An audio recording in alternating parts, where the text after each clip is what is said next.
Olá, sejam bem-vindos à página da Casa do Caminho. Meu nome é Tayana, sou trabalhadora aqui da nossa casa. Estou aqui hoje para a gente fazer mais um estudo sobre o Evangelho segundo o Espiritismo. E antes de mais nada, vamos fazer a nossa prece. Querido e amado Mestre Jesus, que possamos elevar os nossos pensamentos, que possamos sintonizar com o que há de melhor, com a espiritualidade amiga, que possamos, Senhor, receber esse estudo, esse aprendizado e que possamos, Senhor, sermos melhor hoje do que fomos ontem. Seja conosco, nos protegendo, nos amparando, seja com a nossa querida casa, com todos os assistidos, com todos os trabalhadores, nos sustente, Senhor, sustente toda a humanidade. Seja sempre em nome de Maria de Nazaré, em nome de Jesus e de Deus, acima de tudo, que terminamos essa prece e iniciamos o estudo do dia de hoje. Que assim possa ser, graças a Deus. O estudo do dia de hoje, ele é o capítulo 5 do Evangelho, item 25, título A Melancolia. Eu vou ler alguns trechos, vou intercalar com um comentário, tá?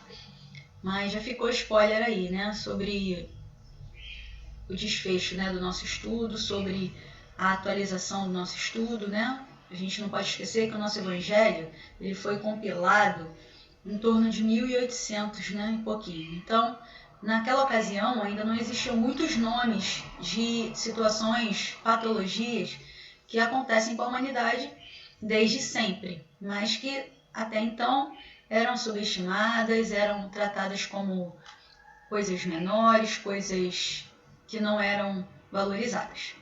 Por que eu estou dando essa introdução?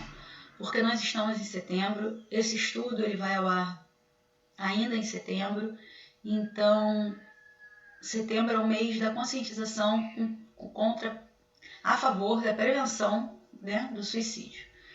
E o último estágio, né, da melancolia, infelizmente pode ser essa sensação, esse pensamento, né, da pessoa.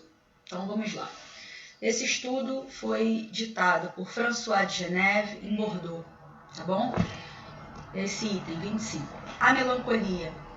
Sabeis que às vezes uma vaga tristeza se apodera dos vossos corações e vos leva a considerar amarga a vida.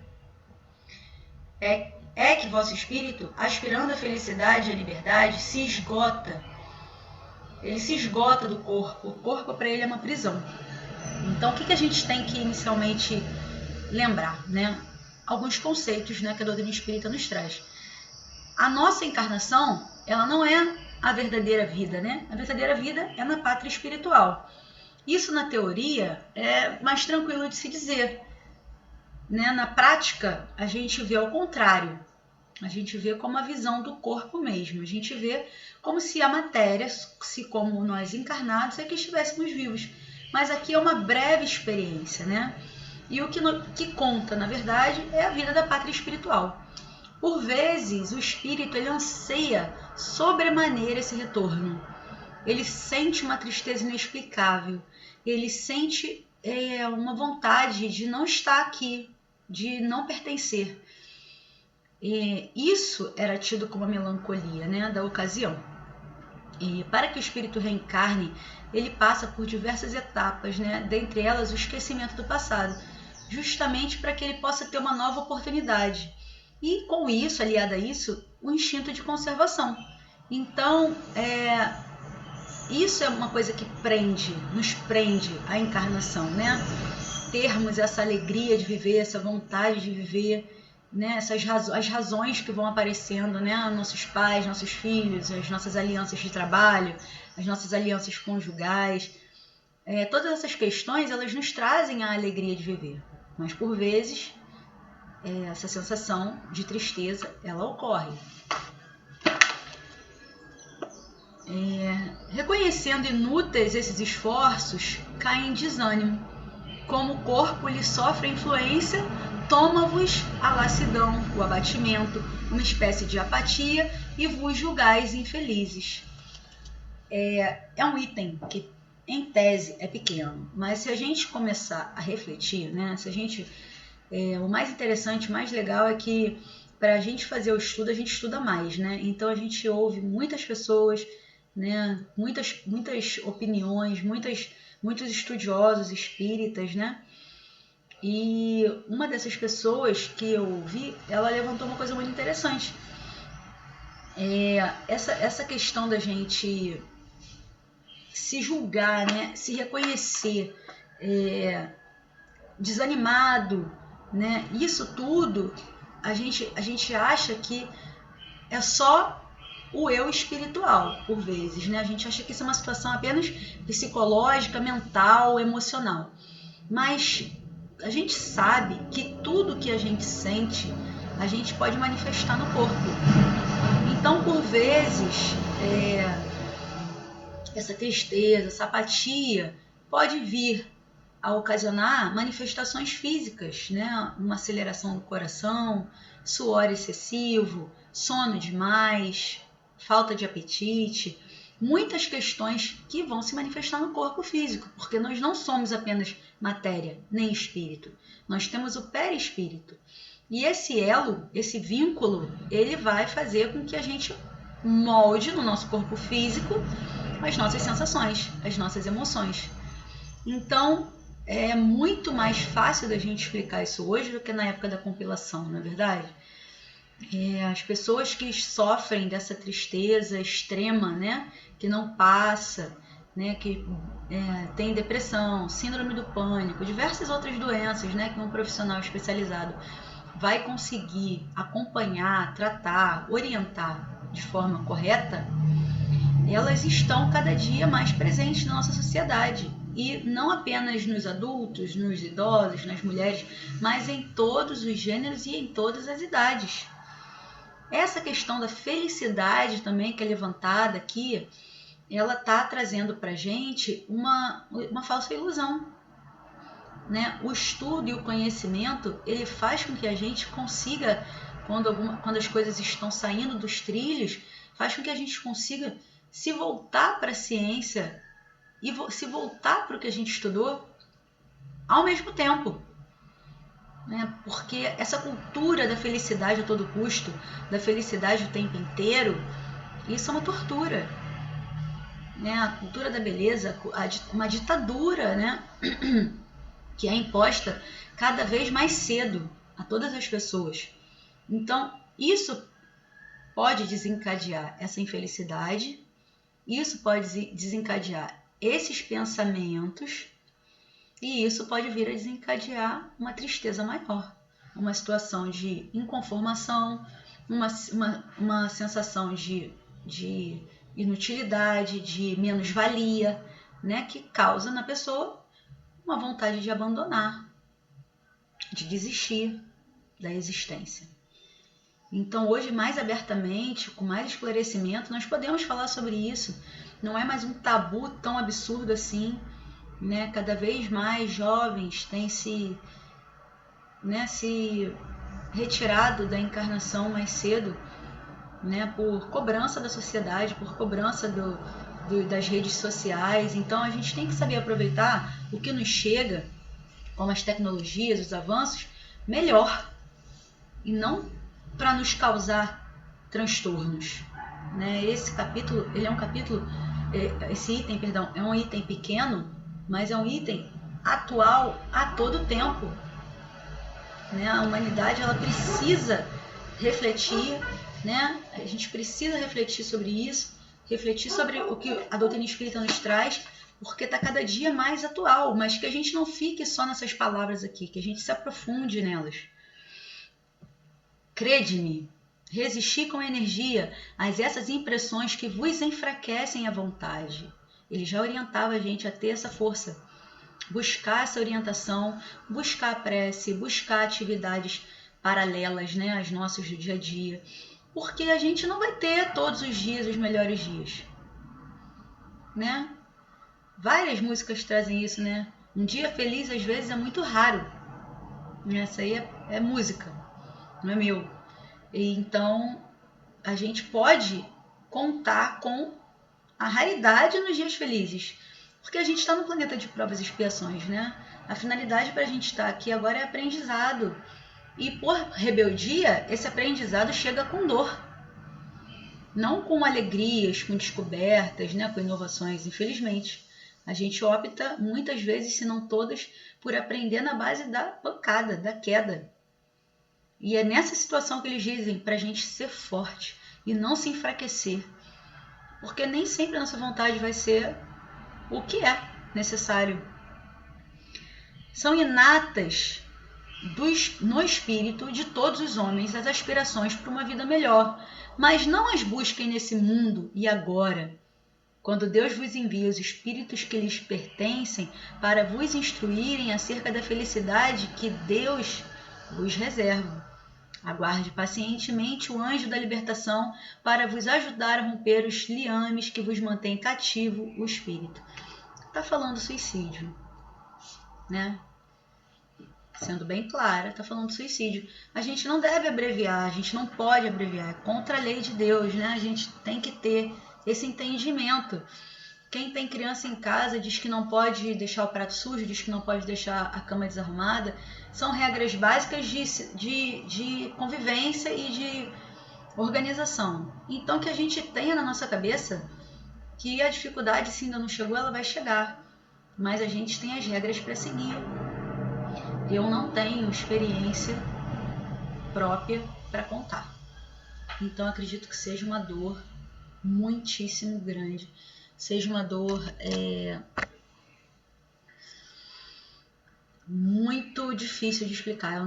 Eu não tenho. Eu tenho apenas a teoria para passar para vocês de uma vivência, de uma experiência minha de conviver e de saber e de ter uma amiga que passou por essa situação da desistência do filho com 19 anos e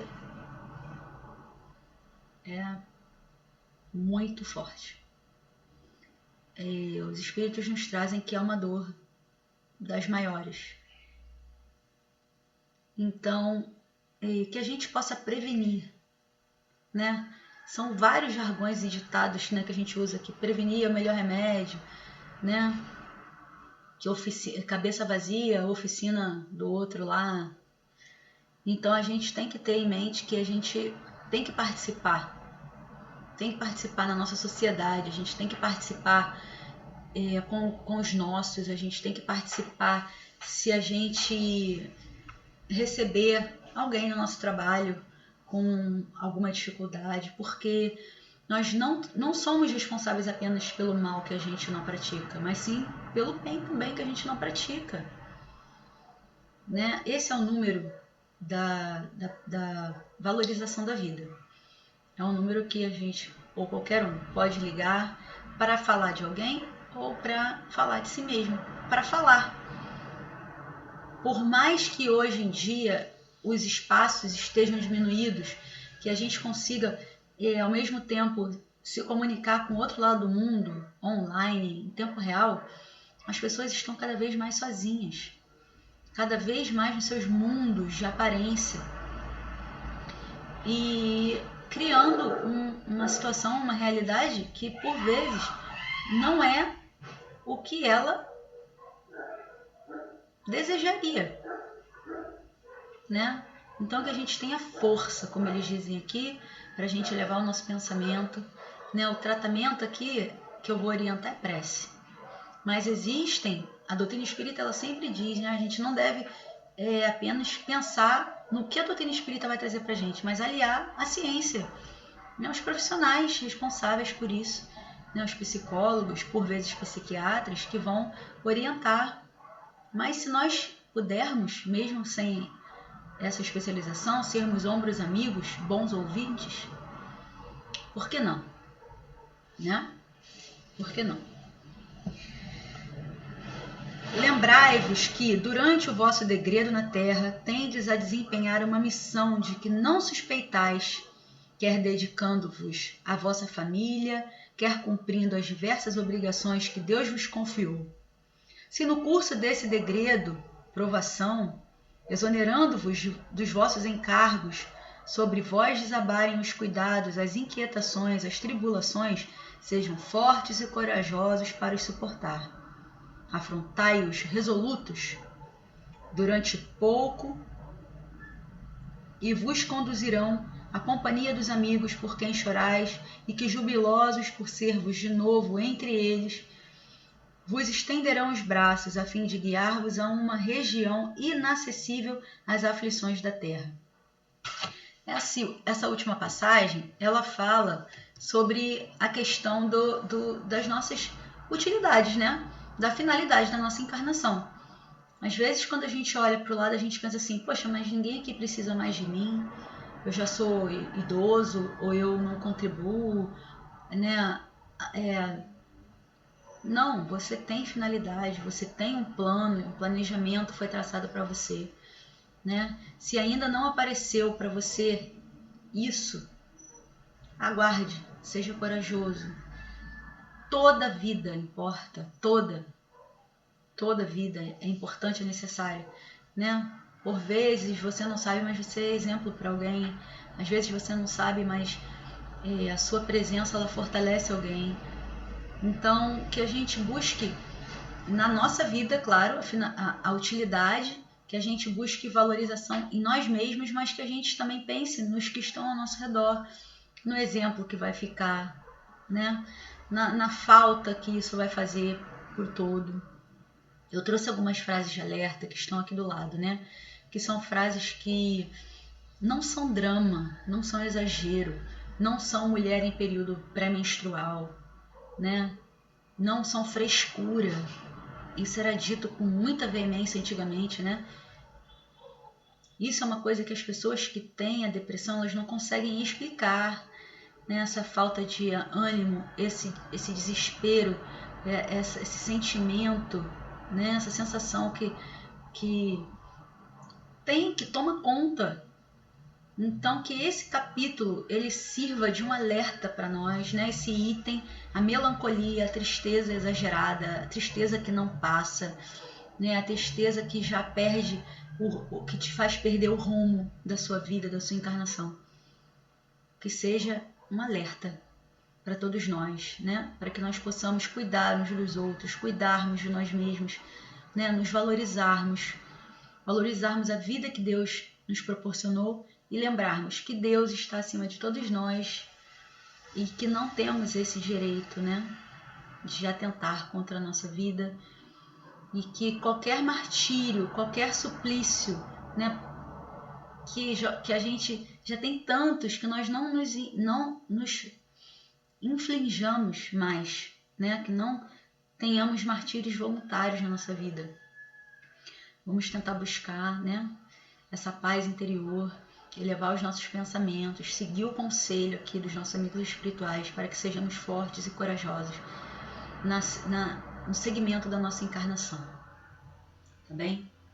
Antes de terminar, eu queria só dar uns recados, né, que a casa costuma dar, que é com relação às nossas campanhas, campanha do leite, campanha do quilo, a campanha do cobertor, né? São diversas campanhas, o próprio carnê da casa, né?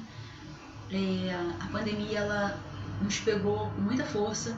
A casa ela passou a ajudar e auxiliar, né, de modo geral, muitas famílias, mas a arrecadação da casa diminuiu muito.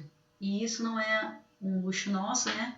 Muitas instituições passam por isso, as casas em particular estão passando por isso, mas de qualquer maneira fica aqui a minha solicitação para que todos colaborem. Busquem aqui na página da casa os dados necessários para colaborar, caso possam, da maneira que possam, se voluntariando, financeiramente, levando os alimentos, levando os utensílios, tá bom? Da maneira que for. Todos os dados estão na página da casa. Para terminar, vou fazer uma pequena prece de agradecimento também pelo estudo de hoje. Senhor, muito obrigada pela nossa vida, pela nossa saúde, pela nossa família, pelas oportunidades.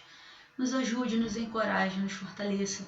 Fortaleça a todos que estão aqui, que passaram por situações difíceis, de perdas. Proteja e ampare a todos os nossos irmãos que não conseguiram levar adiante a sua encarnação, que desistiram antes da hora. seja com todos eles no plano espiritual, seja com todos nós que estamos aqui encarnados. Senhor, tenha piedade de nós, nos ajude, nos fortaleça nas nossas fraquezas. Tenha piedade, tenha piedade. Seja com cada um de nós, Senhor, hoje, agora e sempre. Seja sempre em nome dos nossos amigos, nossos anjos da guarda, que nunca nos abandonam, nos estimulam, nos alavancam. Em nome de nossos amigos espirituais da Casa do Caminho, Dr. Herman, Luiz Sérgio, Bezerra de Menezes, dentre tantos outros. E em nome de Deus, acima de tudo, que terminamos essa prece e o estudo de hoje. Que assim possa ser, graças a Deus. Fiquem com Deus. Até a próxima.